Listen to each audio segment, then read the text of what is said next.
Hello everyone, నేను మీ doctor Ramachandra Reddy, Matasri hospitals, Narasaraopet. చాలామంది hernia గురించి నన్ను అడుగుతున్నారండి.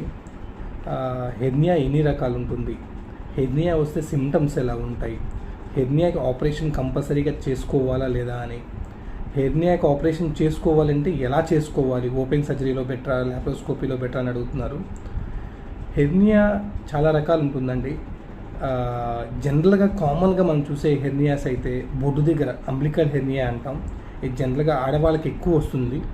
Post pregnancy lakhs abdominal muscles వల్ల అంబ్లికస్ కొంచెం వీక్ అవటం వల్ల ఎక్కువగా చూస్తుంటాము మనం. తర్వాత నెక్స్ట్ మేల్స్లో చూస్తే ఇంగ్వైనల్ హెర్నియా చాలా కామన్గా ఉంటాయి. ఆ తర్వాత ఇన్సిషనల్ హెర్నియాస్ అంటాం అనమాట.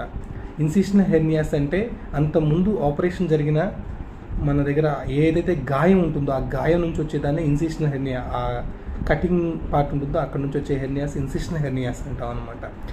జనరల్గా కామన్గా చూసే హెర్నియాస్ ఈ మూడే.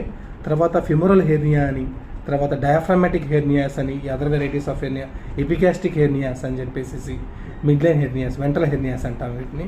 ఇవన్నీ ఉంటాయి అన్నమాట.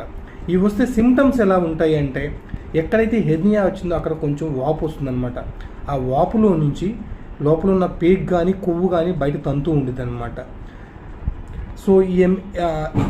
సో ఆ వాపుతో పాటు నొప్పి కూడా రావచ్చు. కొంతమందికి నొప్పి ఉండాలని కంపల్సరీ ఏం కాదు, కానీ నొప్పి కూడా ఉండొచ్చు. ఇంకా అది కాంప్లికేట్ అయితే అబ్స్ట్రక్షన్ కానీ ఏమైనా అయిందనుకోండి, పేగ్ అనుకోండి వాంతుల రూపంలోను, కొవ్వు అనుకోండి బాగా సివియర్ పెయిన్ రూపంలోనూ వస్తూ ఉంటుంది అనమాట సిమ్టమ్స్. ఈ హెర్నియా అన్ని హెర్నియాస్కి ఆపరేషన్ అవసరమా అంటే, ఇంగ్వైనల్ హెర్నియాస్కి, ఇన్సిషనల్ హెర్నియాస్కి ఎప్పటికైనా ఆపరేషన్ మీకు కంపల్సరీగా చేయించుకోవాల్సిందే. అంబ్లికల్ హెర్నియా చాలా చిన్నగా ఉంటే జనరల్గా అవసరం ఉండదు. పెద్దగా ఉంటే మాత్రం దాని సిమ్టమ్స్ బయటపడుతుంటే మాత్రం కంపల్సరీగా చేయించుకోవాలన్నమాట.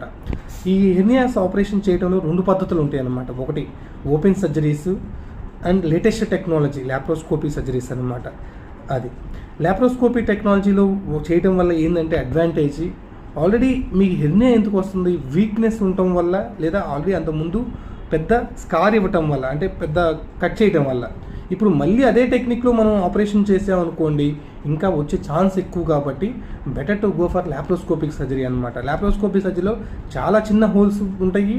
ఆ హోల్స్ నుంచి మళ్ళీ హెర్నియా వచ్చే ఛాన్స్ చాలా తక్కువ కంపేర్ టు ఓపెన్ సర్జరీస్.